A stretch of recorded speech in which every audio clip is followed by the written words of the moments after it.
Hey, it's Scott Petrek with another episode of the Brown Zone Coverage Podcast. The Browns, without Deshaun Watson and Joe Bitonio, pulled off the huge upset of the previously unbeaten 49ers behind practice squad quarterback P.J. Walker. The defense made a strong case for it being the best in the league. The run game reappeared, and Dustin Hopkins made 4 more field goals. Here to discuss, as always, is Dave Chudowski of Go, the WKYC Morning News. How's it going, Chud?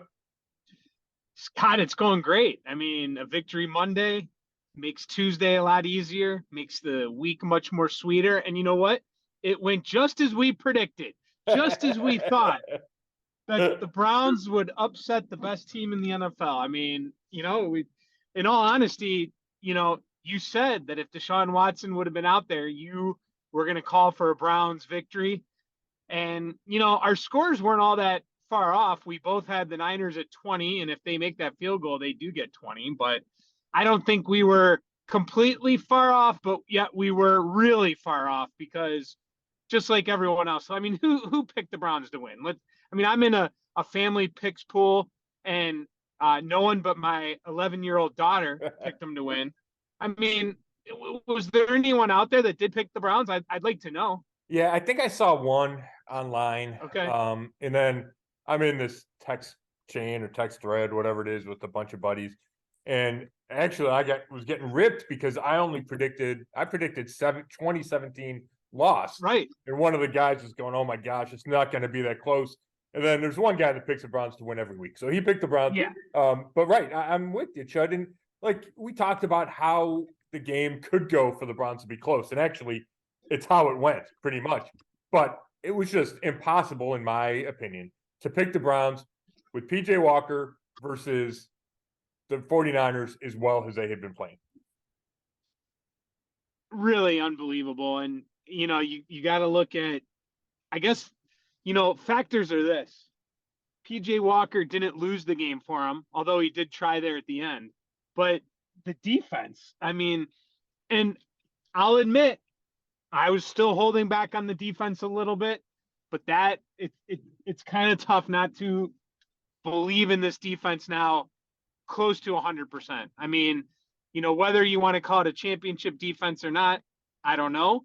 But I'll tell you what, we haven't seen a defense like that, especially since they've been back, right? I mean, no. I mean, I don't know if I've seen one since maybe the Belichick 94 year with Saban as coordinator.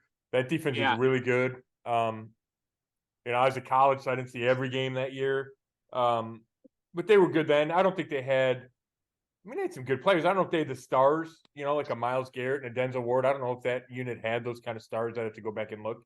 But even in those late 80s teams, the defense was good, but it wasn't dominant, right? It was Bernie and the offense that carried those teams, I thought. So, and I never want to get ahead of ourselves too far, but to have the performance it had, to play like it has over the first 5 games, where really the only significant hiccup was that second quarter against the Ravens.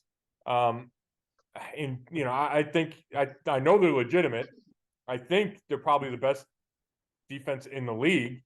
Through 5 games, 1,002 yards is the only team since 1970, it's third all time. There's only been 2 teams that have given up fewer yards in the first 5 games.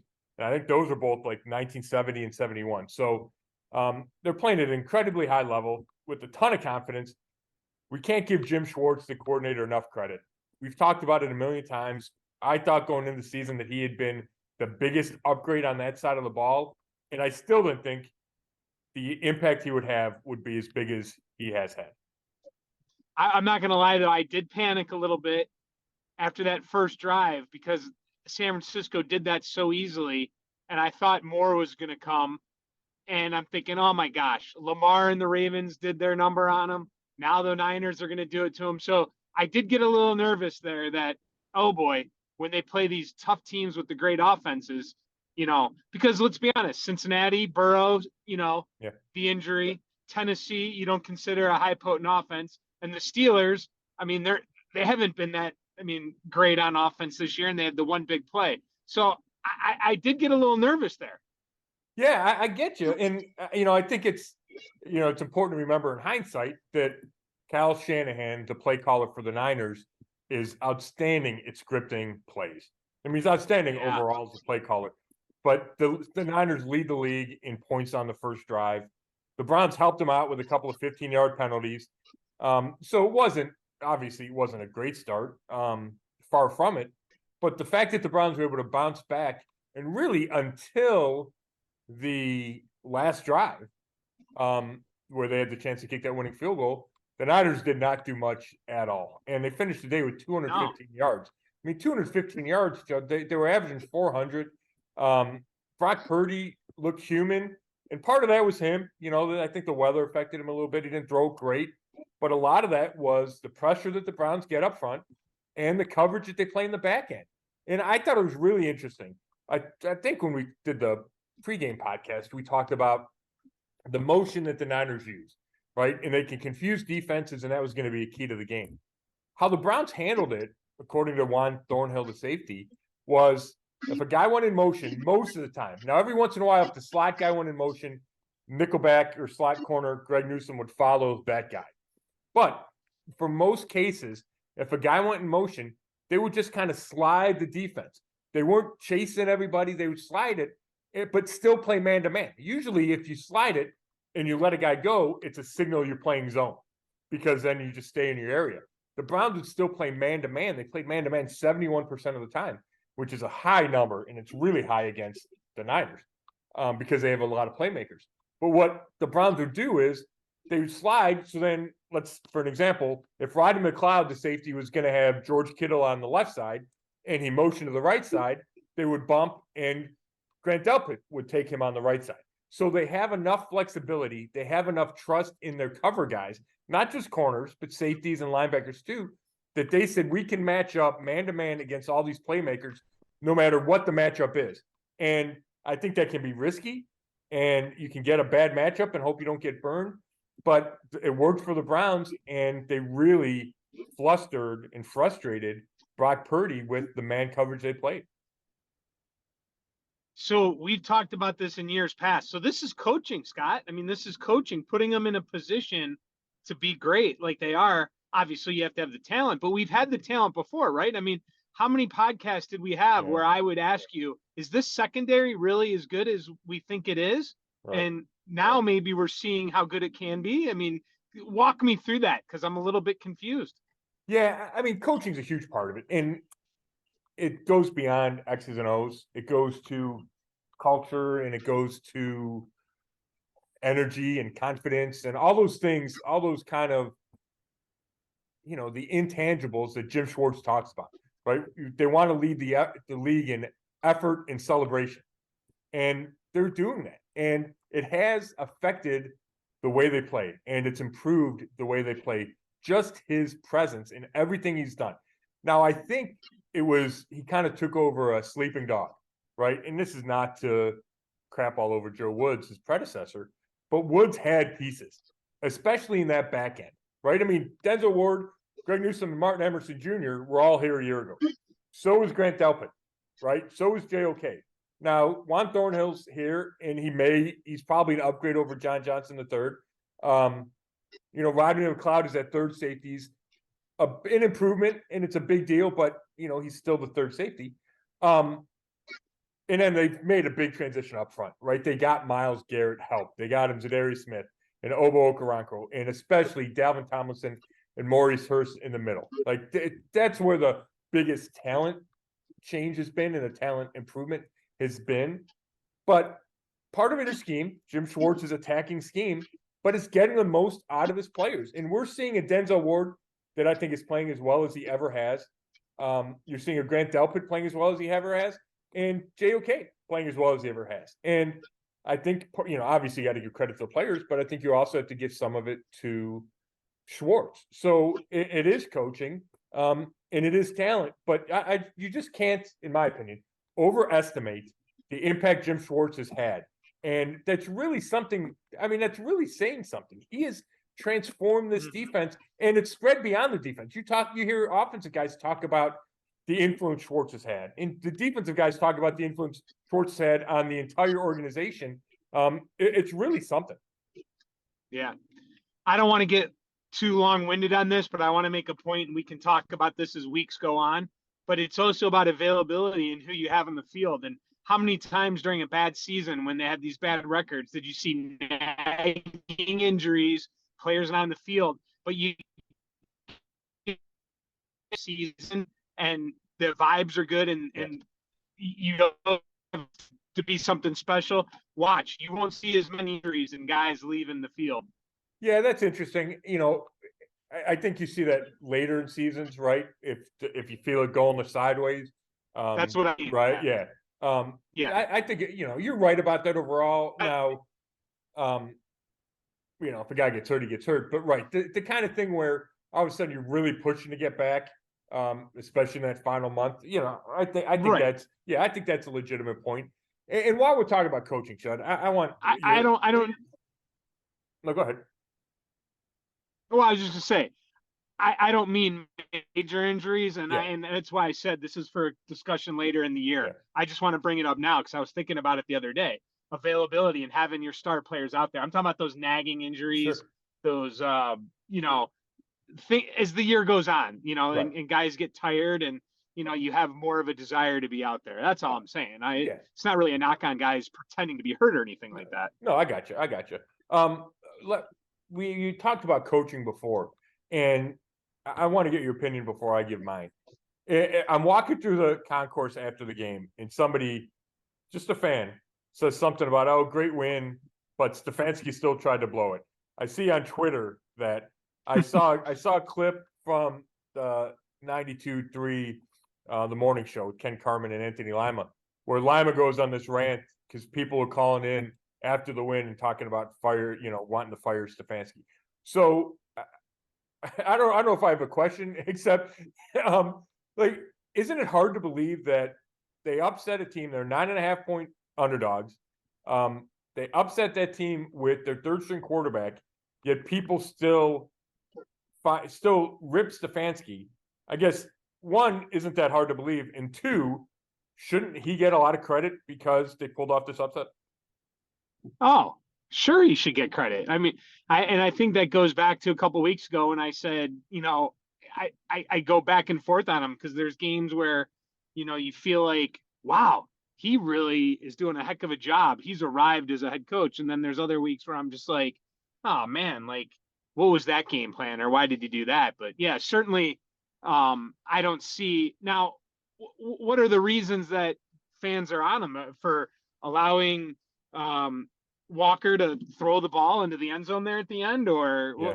what's the main gripe with him in this game? That's a great question, and I don't know that answer. I would assume I know that the Walker throw into the end zone has something to do with it, right? That I believe that was one of the things that popped up on that text thread I mentioned. That what are they doing there? But to me, it's more of you kind of harbor this feeling, and then it just comes out regardless, right? Like there's people that, and I don't want to make this a rip in the fans thing or focusing on the negative too much because the Browns are coming off an incredible win. But it's like the people that can't wait for Myles Garrett to jump off sides to rip Myles Garrett and ignore everything he's done, right? Like it's just I just find it like kind of an interesting psychological study. But for me, the Stefanski, first of all, I thought he had PJ Walker prepared to play, right? Which is not easy to do. The guy didn't take any reps with the first team until Wednesday. And he looked like he knew what was going on. Yes, there were a couple bad plays. The 2 interceptions, the near interception was terrible and, almost cost him the game. But I thought overall, big picture, Walker handled himself well. I thought coming out of the bye, we talked about this on Friday, Chud, and I questioned because last year out of the bye, the Browns went down to Miami and got embarrassed. And I said, well, Stefanski needs to prove that he's got his guys ready. And he did. And I kind of forgot that he had won his first 2 games coming out of the bye in 2020 and 2021. But I was so focused on how bad last year was. Now it's, they're 3-1 coming out of bye with a huge win against San Fran. All of a sudden, he's kind of got a resume there, right? Okay, he's a good coach coming out of the bye. And I think he proved that again against the Niners. the play call for the only touchdown they scored, that third one pitched to Kareem Hunt, everybody thinks it's going to be a sneak with Harrison Bryant. So they take advantage of that because they've shown that on tape. They run it a quick pitch to Kareem. I didn't notice until I was watching the game again, and I saw it on Twitter too.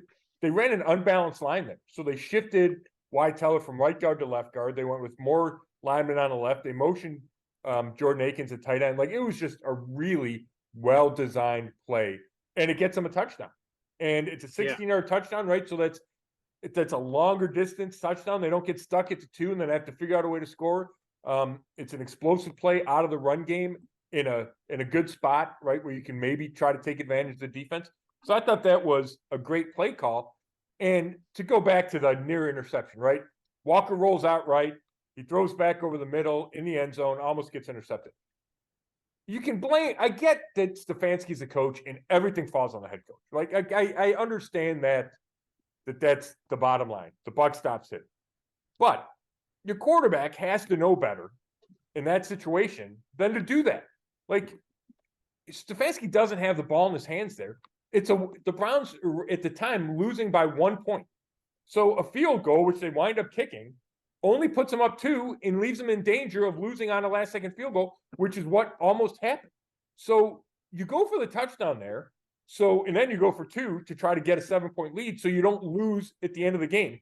A touchdown there changes everything about that final drive as opposed to only leading by 2 points. So I do not fault Stefanski for trying to make a play, for trying to score a touchdown there. And he has this guy, Walker rolls out. I don't know if it's design rollout or not, but if it's not there, I'm sure Stefanski has taught this guy, throw the ball away. Don't throw it back into traffic, right? So, like, I don't have an issue with trying to go for a touchdown there. I just don't. And, so I think everybody, it's like when something's in your head that's you don't like Stefanski for whatever reason, not you, I'm saying the generic you, then it doesn't matter what happens on that given day. You find a way to criticize. Well, and yeah, I agreed. But I will say this, though. Had that field goal gone in, and we talked about that quickly right before we recorded this. Usually we don't say much. Everything's pretty fresh on here. Right. But we did chat real quick before, and we talked about how, imagine just the difference if that field goal goes in, how long of a week this is. It's just crazy in the NFL. If that goes in, how different this conversation is. But I will say, if that field goal does go in, then you're sitting there going, all right, Stefanski gave them more time to get down the field, because by throwing the ball in the end zone, let's forget that it wasn't an interception, but the incomplete pass stops the clock, right? So the Niners had a lot more time to drive down the field. You could argue you didn't make them waste they have one timeout left. You didn't make them waste their timeout. You gave them more time on the clock. Then the defense, which was solid all game, lets Ayuk eat them up to get them back into field goal range, and then they make it and win. So then the conversation is much different. Well, the conversation is completely different, right? You're talking about, right? You're talking about 2 and 3, wasting the 4 out of their first 5 games at home, all of it, right? You're talking, to me, the biggest conversation, and I could be wrong, but would be the defense plays great for 58 minutes and then can't hold the lead at the end, right? And that may or may not be a bogus argument, because it would have been realistic. It would have been what happened. That would have been reality. Martin Emerson gets the PI. They give up a running catch, and all of a sudden they're in field goal range, right? Now, I don't think that changes if the defense played really well all day long. But that's how the conversation shifts, whether or not a field goal goes in the right upright or goes a foot outside the right upright, which is why this thing's crazy. Which is why it's a constant roller coaster. And you're right to a degree about the Stefanski thing. I'm looking at the play-by-play now. The San Francisco called their second time out after the third down run. So if they had run it there instead of the incomplete pass, San Francisco would have been out of timeouts. But they get the ball back with 1:40 left. Like, I don't think that really, if you only need a field goal, I don't think that changes things a ton. I'm trying to look now. I don't think they called a timeout on their final drive. So, so I don't think that was the Browns wound up calling timeouts. The Niners spiked it before the last thing just to set up that field goal. So they didn't even need the timeout at the end. So I like going for the touchdown there. I think that's more important than burning clock, is being up where you can't lose by a field goal. Like, I think that's more important. So, I mean, I get your point, and I understand why people would nitpick, and obviously it looks terrible when he almost throws that interception. But again, and I'm not like a super apologist for Kevin Stefanski.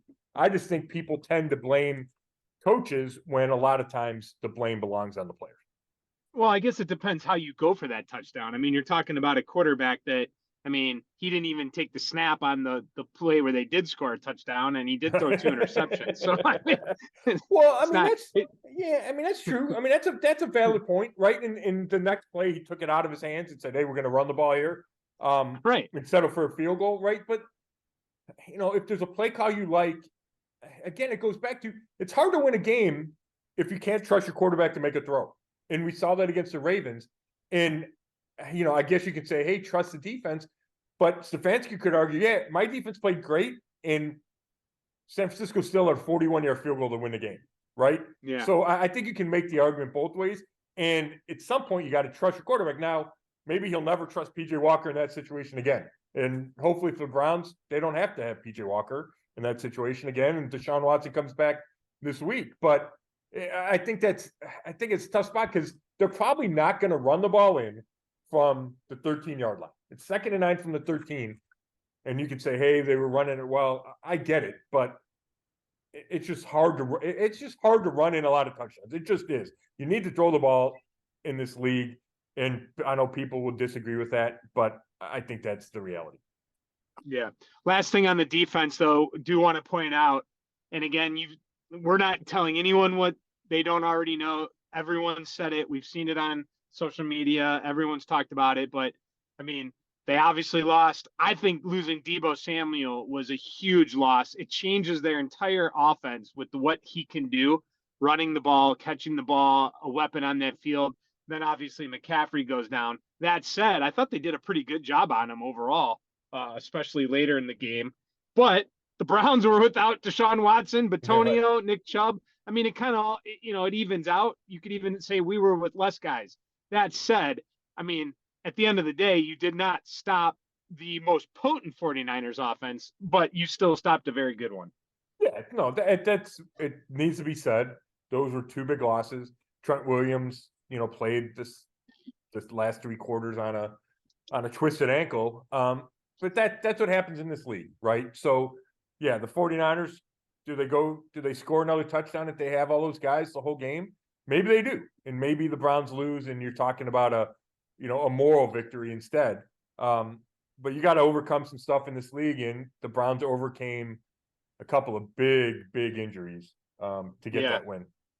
And Scott, usually it's our guy that misses the field goal in a situation like that. This time it's their guy. But I want your opinion on that penalty there. The broadcast team on TV very adamant that was not a penalty, and we got lucky with that one with the refs. I might tend to agree after watching it. What are your thoughts? You're talking about the unnecessary roughness on Tayshaun Gibson? Unnecessary roughness. Yeah. I thought it was a good call. I thought live it looked like he drilled him in the head. I know I've seen the replay and it looks less severe, but I still feel like he launched. To me, it looked like a step and a fly with your arms up at the guy's head and neck. And I think that's the definition. You can't hit a defensive guy in the head and neck, and you can't launch yourself. So it might have looked worse than it was, but I think you see that called 99 times out of 100 or 90 out of 100, whatever it is. I think you see that even called without that, more than not. Even though he wasn't lunging with his helmet, and I mean his helmet didn't hit him. No, but he made contact to the receiver's head and neck, and I think that's the key. It's not always do you make contact with your head; it's where you make contact with the receiver's head. And if it's head and neck, and you launch yourself, I think all that's considered. So yeah, I haven't seen like an official comment on whether or not it was a good call, like a Dean Blandino or a Mike Pereira. Mhm. I'd be interested to see what they say. But I would venture to say that they think it's the right call. Yeah, on the broadcast, they were adamant it was the wrong call. So I guess I was swayed by them. Yeah. Good take on your part. Might have to look into that more, but it felt like maybe we got away with one there. But good analogy on your part. Um, is this well? Let's finish out with PJ Walker. His stats not great, but the bottom line is, it's a win, and this is going to bring into 2 points here. Um, I just sat there and I put this out on Twitter, and many people agreed and liked it. One guy goes, "Oh, breaking news, Chud, great job." Well, I wasn't trying to break any news, but I was trying to point out, listen, we bash the Browns when necessary. Give this team credit right now. Scott, they're not 3-2 if they don't change kickers, and they're not 3-2 maybe if they decide not to go with Walker in this game. I mean, we don't know how it would have gone the other way around because it didn't happen that way. But they made a tough decision, and we talked about that last week. Give them credit for understanding the rookie needs more time and making this move, and it kind of played out that way, right? I mean, this team's Oh, yeah. 3-2. Give the Browns credit for making these decisions that they've made. Oh, I think that's a great point. And Stefanski after the game, when he got asked about Dustin Hopkins, the kicker, says you got to give credit to Andrew Berry. He went and traded for this guy, right? So not only did they come to the realization, as obvious as it was, that they needed to get rid of Cade York, they went and got a legitimate kicker, right? They didn't just bring in a guy. They brought in a proven kicker who's really settled things down and, gets all the credit in the world for maybe not as much as the defense, but right up there with the defense for that win on Sunday. They don't win it without Dustin Hopkins. So that's a big move. And you're right. I mean, I think, if you want to go play the devil's advocate, you can say, well, why wasn't PJ Walker starting against the Ravens, right? He's got this experience. The fact is, there are rookie backups in this league. There are rookie starters in this league. The Browns thought Dorian Thompson-Robinson was ready. They were wrong. And they realized that, and they didn't force it, and they went to PJ Walker. So I'm with you, Dave. I do think they deserve credit. To me, it was an easy decision because of how bad DTR played. But that doesn't mean everybody wouldn't have made that decision, right? Some people might have been stubborn. They might have said, no, this is our guy. We're sticking with him. We thought he was going to be better, and it could have cost them that Niners game. So I think they do deserve credit for that. They are 3-2, and they've lost the turnover battle in each game, right? Yeah, it's crazy, Chud. They're like at the bottom of the league. They've only gotten 4 takeaways, and they're turning over. I think they have 12 turnovers, something like that. It's amazing. So they're right near the bottom in turnover margin, and yet they're 3-2. And I keep thinking that this defense is too good not to get a slew of takeaways. And I don't know when they're coming. Maybe they're coming Sunday against Gardner Minshew. Yeah, I think he threw 3 picks on Sunday, and that Colts lost to the Jaguars. But they're good. I firmly believe that they are coming, and that they're going to come in bunches. And if they do, and when they do, and this offense gets Watson back and gets some semblance of consistency, which I expect, then you could see, like, and I hate to predict lopsided wins. That doesn't happen a lot in the NFL, right? But I think you see comfortable wins. Like, that's the recipe, right? The defense gets takeaways. Your offense plays just halfway decent, and your defense is stopping everybody anyway. And all of a sudden, you win a game 24-3, right? 27-10. Like, those are the kind of scores you could see if this defense starts taking the ball away. And I would expect that to happen. Like, it just feels like that's natural when you get as much pressure as they do and they play as much tight coverage as they do. Was looking at the game notes. Stefanski 3-1 as a head coach following a bye. Yep. And that goes, that's a pretty good number there for him. But I heard this somewhere. This is not my original question. I can't remember where I heard it, but I'll ask you, was this a signature win for Kevin Stefanski? Well, that's a good question. Nah, well, my mind goes to 2020, and it goes to a Pittsburgh playoff game, but he was at home in the basement with COVID. So I don't know. You probably don't get like he probably doesn't get that one. Could you give him Pittsburgh to get to the playoffs? That was a big one, even though Pittsburgh rested a bunch of guys. They had a big win in Tennessee that year where they came out and threw the ball over the field and got a huge lead and then had to hang on at the end. The Baker against the Bengals in Well, let me ask you Cincinnati. this. Maybe the fact that, he has drawn heat and things haven't gone his way of late, maybe looking at it in that regard. Yeah, I'm just trying to think of other, like, what I would compare it to, and I tend to agree with you. I tend to think, I don't want to be too prisoner of the moment, but I tend to think you're right. Given the fact that they haven't been in the playoffs the last few years, given the pressure on him, given everything that's going on with Deshaun Watson and him not playing, and you have to go to PJ Walker, how well San Francisco had been playing. If it's not his best win, it's certainly up there. Yeah, definitely top three. It's just definitely something to think about. Yeah. All right, before we move on and get into Deshaun Watson and the Colts and that type of thing, anything else from this game you want to hit on? No, just real quick. I said at the beginning in my intro the run game. I thought that was really important, right? If they were going to win this game, they needed to play good defense. They needed to get a takeaway, and they got one. They could have gotten more. More would have been nice, but they got the one Emerson interception. And they needed to run the ball. They needed to take pressure off PJ Walker. And it wasn't always pretty in the run game, but they figured out a way. Elijah Moore had one nice run. Marquise Goodwin had a nice end around. They start with Kareem Hunt and then go to Jerome Ford and, kind of mix it up with those two. Ford has 84 yards. I think Hunt has 47 in the touchdown. Like, I just thought the run game had struggled the last 2 weeks and it needed to come out. And Niners had the second ranked run defense and they're good up front. And the Browns figured out a way to run the ball. And I thought that was really important. Yeah, that's a good point when you bring that up. The Niners defense is really good. And I'm sure they're taking a lot of heat right now, losing this game to a non-Deshaun Watson quarterback, with the Browns. That's a great point. All right, let's talk about Deshaun Watson. What do you think? Is he going to be back? Yeah, we're taping this Tuesday afternoon, so hopefully it gets out Tuesday night, if not Wednesday morning. I expect might be too strong. I think we're going to see him on the practice field Wednesday. And depending on how that goes, will determine the rest of the week, will determine if he plays Sunday.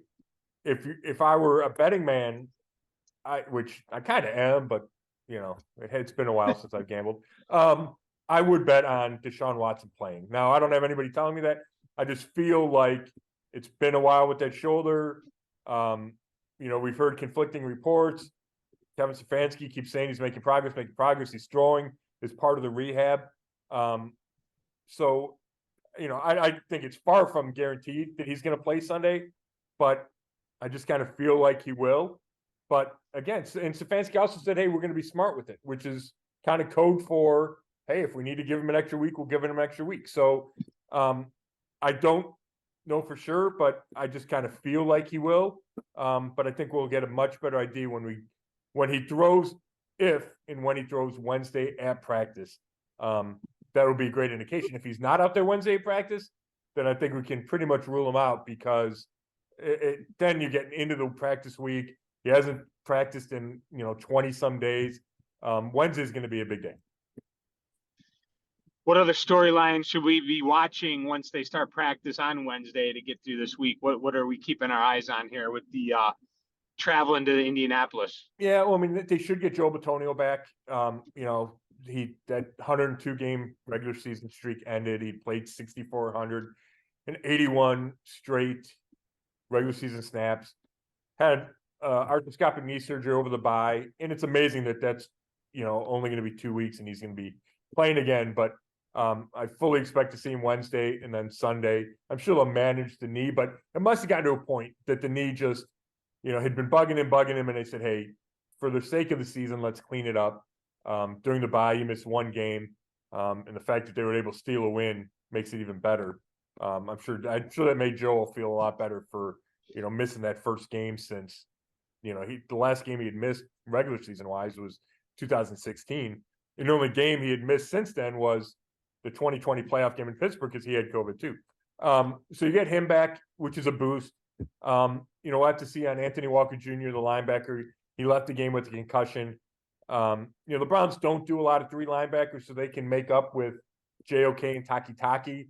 Although the Colts do a pretty good job running the ball. They have Moss and then Jonathan Taylor's back. So maybe you see more Tony Fields, or they could activate Jordan Kanasic from IR, or Matthew Adams, somebody like that if they need to go with third linebacker. You'll probably just see more three safety, Rodney McLeod, if Walker doesn't come back from the concussion. You got Bubba Ventrone going back to Indy. He'd been a coach there for a while. He left because he was mad he didn't get consideration for the head coaching job when they had the change last year. So a little revenge game there for Bubba. But it's a lot about Deshaun Watson, and it's, going in there. Right now, I think the opening line was the Browns are favored by 2. I thought it'd be a little higher than that. The Colts did not look good against the Jaguars. A lot of that's Minshew threw those 3 picks, like I mentioned. But they lost their rookie quarterback, Anthony Richardson. So now it's all on, now it's all on Gardner Minshew. That's what's popping in my head, Chud. I watched 2 of the Colts games, so I've seen them play 3 times this year. And my thought is the key is stopping the run. And the Browns have been good at stopping the run overall, right? They struggled a little bit against the Ravens. If they stop the run, then that's the key, right? If they can stop the run, then I think the Browns win this game kind of easily. If they struggle to stop the run, and the Colts are good. Like I said, Moss has been impressive. I didn't know who he was until he was filling in for Jonathan Taylor. He looked good against the Ravens. He looked good against the Titans. He ran for over 100 yards against the Titans, and they never give up 100-yard rushers. And then Jonathan Taylor, this will be his 3rd game back after the pup, and then he had the contract dispute. He had an ankle injury and then the contract dispute. So, the more he plays, the more he gets up to speed, right? So that's a difficult 2-headed running attack that the Browns will have to take care of. Yeah, they have a couple good receivers too. Pittman, Pierce, and then they got that rookie Downs. Yeah, and Moss came over from Buffalo, I believe, in that trade. But yeah, he's been a pleasant surprise for them. Taylor, I haven't watched him enough, but I've just seen the stats, and I think he's being eased back in, or at least the bottom line is they're not fully just going to him. I mean, it's a rotation with those guys. So yeah, you said 2. Last line I saw was 2.5. Okay. Over under 39.5. And the Colts are 3-3. You had already mentioned Gardner Minshew now at quarterback. Interesting here. After these home games, that further next 7 are on the road, right? Yeah, 5 or 7 on the road, and I like Kevin Stefanski. I like to take one game at a time, Chud. So I hadn't really looked that far ahead. Right. But yeah, it means I'm going to be going on the road a little bit. We got Indy, then we got Seattle. I'm going to both those games, going to Baltimore. And then I think it's Denver and LA wrap up those. I know I'm going to Denver. I don't know about LA yet. So, it's a lot of road trips coming up, and that's a test for a team, right? We talk about, just the adversity you have to overcome, the changes. The Browns, I'm sure, are used to playing at home, right? The only road game they played this year is the bus trip to Pittsburgh. So they got to get on a plane. It's a quick trip to Indy, but nonetheless. And they're looking to string wins, right? That was one of the things Stefanski said in his post-game talk to the players in the locker room. It's been win one, lose one, win one, lose one. And if you're going to make that run, right, if you're going to get to the 10, 11 wins needed to go to the playoffs, you got to win multiple games in a row. So that's the next challenge. And I feel like the Colts is a winnable game and a perfect chance for the Browns to do that. Yeah. A game that if you are truly a team that's trying to contend to win this division and make the playoffs, when you're favored on the road, you got to go in and win a game like this. You can't have a letdown. You need to string those wins together. right? Yeah, no, I completely agree. Now, if Watson plays, then to me it feels like 100% what you just said. If Walker plays, then I think it's then the 2-point spread makes sense, right? Like Minshew's got. I don't think there's any question. Minshew's had a better career than Walker, right? He doesn't have a great record as a starter, but I think across the league, people would take Minshew ahead of Walker. I think the Browns would take Minshew ahead of Walker. So if you have the quarterback edge, you're playing at home. It's not like the Colts don't have any talent. Like that makes a big difference. So if it's Walker, then the Browns are going to have to play really well, and the defense is going to have to play another big time game. If it's Watson, Scott, go ahead. How dare you? PJ Walker just beat the best team in the NFL. I mean, did you? Come on. I know what you're saying, Chud, but come on, let's be real. So that's a big difference. Now, I'm assuming Watson would play better than Walker did. I would assume he would take care of the ball better. All those things that would come with, your $230 million quarterback.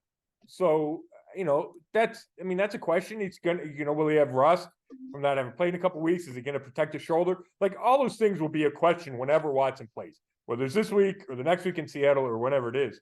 But this feels like if he's healthy enough and he can throw it well enough, this feels like a good week to get him back in there, right?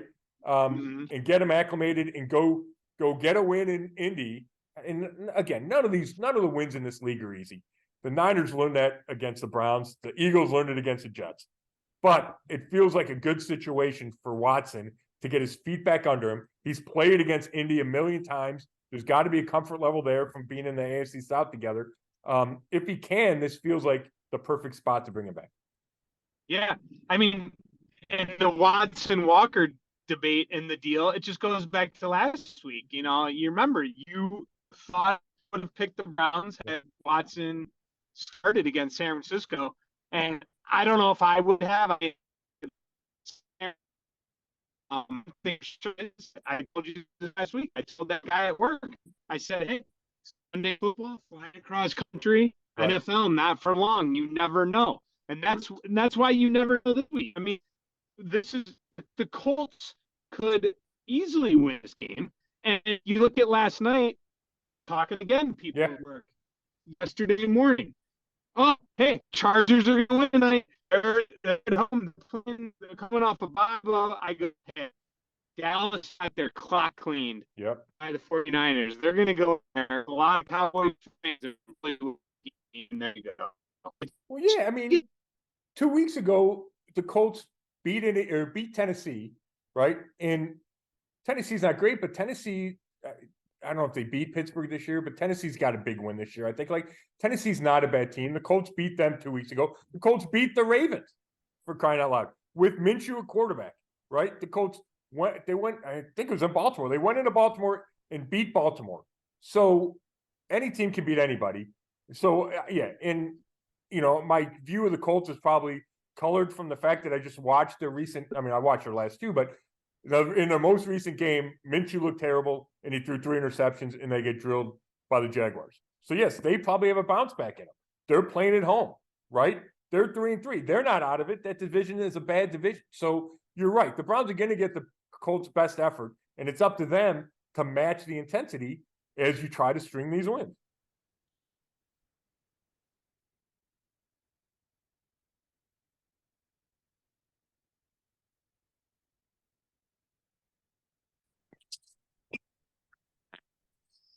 All right, Scott, before we get to prediction, boy, our sponsors are going to be happy. We're going to have to get another sponsor for this. And I forgot to say that your Deshaun Watson injury updates brought to you by Petrex Pebbles, everyone's favorite breakfast cereal.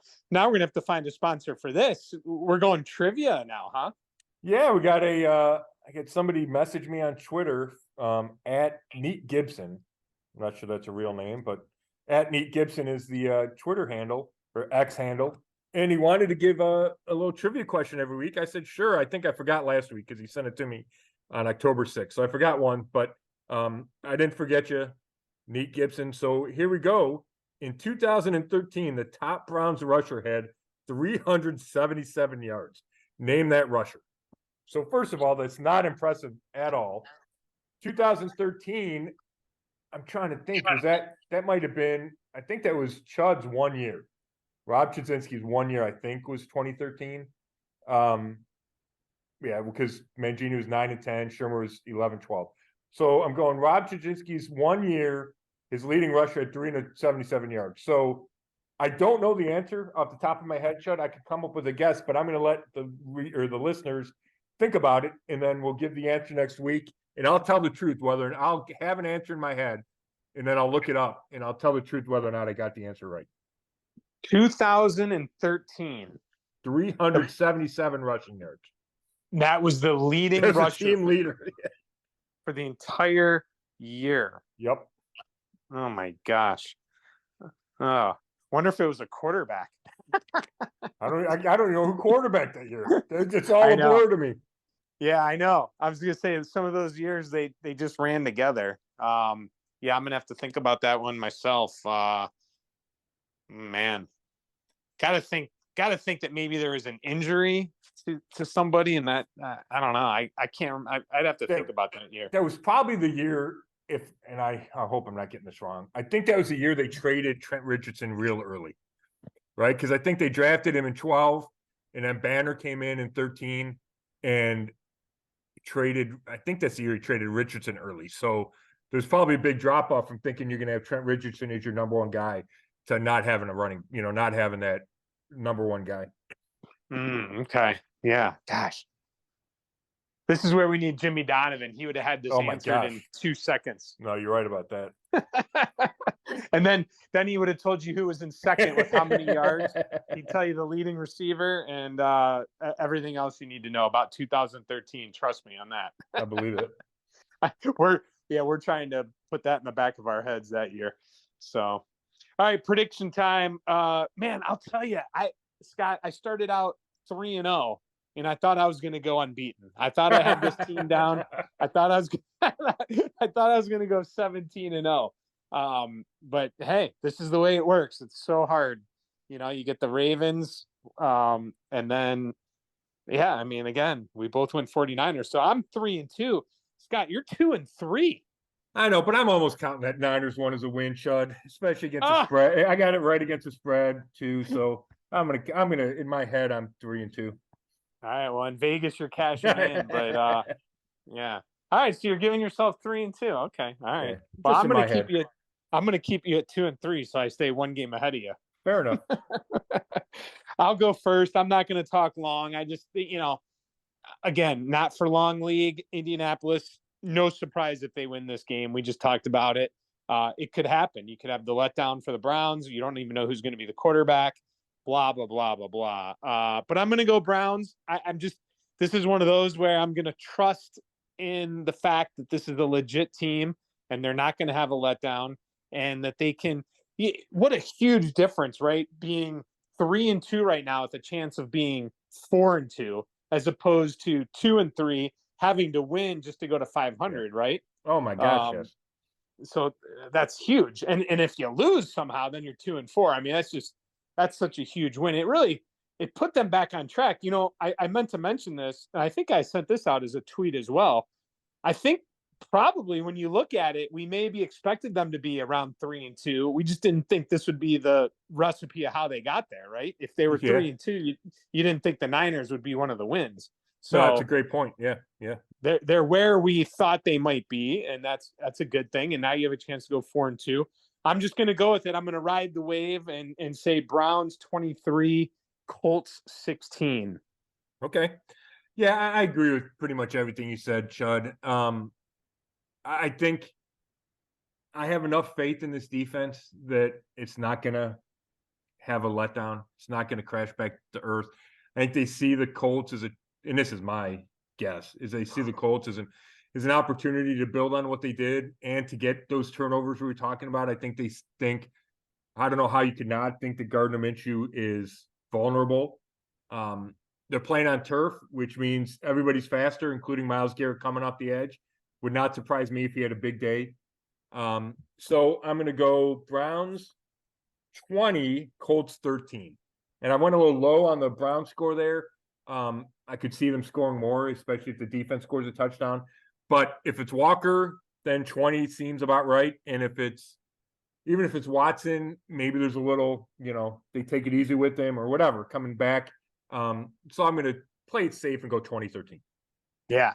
Well, and Walker, they showed they could make some big plays. I mean, with Amari Cooper and that there's definitely faith that they could at least, put some points on the board. So, this is a game you got to go take, and hopefully they take it. And again, the Browns defense, you could sit there and say, well, maybe they could hold the Colts to 3 or 6 or something like that, 7. But, I think somehow they sneak in and get a touchdown. And, I don't know. I'm not exactly sure how they're getting 16. Right. I just came up with it. That completely makes sense, right? I mean, I thought about going lower, and I'm like, first of all, they got a really good kicker. So they can score 1 touchdown and 3 field goals, and that's not crazy, right? So, weird stuff happens in this league. I don't think it's crazy. That's still, I mean, you're probably still right at the over-under, right? You said it was 37 or 38 or something. And that's right about what the Browns are giving up. They're giving up 15 points a game, something like that. So that's not crazy at all. Yeah, 39.5. Yeah. And Scott, before we go, if it sounds like these last couple of weeks I've had a little more pep in my step or maybe a little more excited after an 0-3 start in fantasy, I've won 3 straight games and I am now 3-3. So I'll tell you, it feels a lot better to get those fantasy wins than the losses. I mean, and I know people out there can relate. 3-3, I'll take it after an 0-3 start. Well, nobody likes a braggart, Chud, but congratulations. My team struggled this week, but I feel good for you. Yeah. Well, was the bragging when I told you I became 3-3 or when I told you I was 0-3? Yeah. All right. Cool. Let's go get them. Have a good week. You too, Chud. Thanks as always for doing this. Thanks everybody for listening. This has been another episode of the Zone Coverage Podcast, and you could read all my work at brownzone.com. Thanks.